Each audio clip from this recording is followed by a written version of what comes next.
Hello everyone. Today I will show you how can you identify the gaps in a paper, in a journal paper.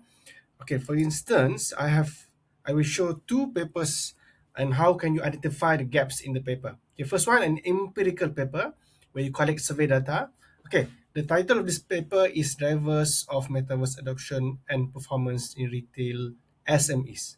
Okay, so usually, the gaps is identified within the introduction. So you see the structure of the paper here, introduction.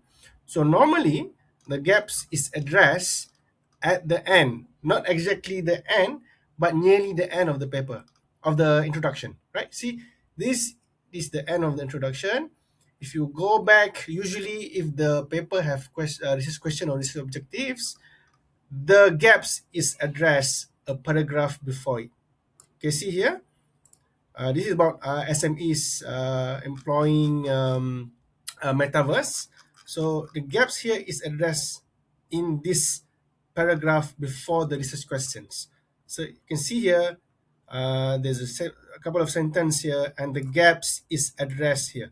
So if you want to find what is the gaps of the paper, find the paragraph slightly before the research questions, right?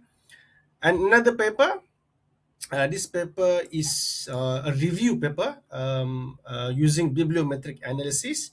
So if you see in the introduction, right, this is the research objectives, right, and this is a paragraph before the objective. If you can see here, it tells you about finding the gaps, filling in the gaps. So this is how you find the gaps in research papers, in journals.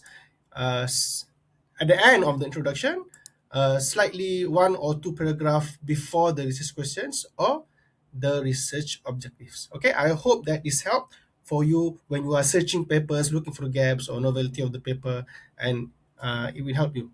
Okay, bye bye.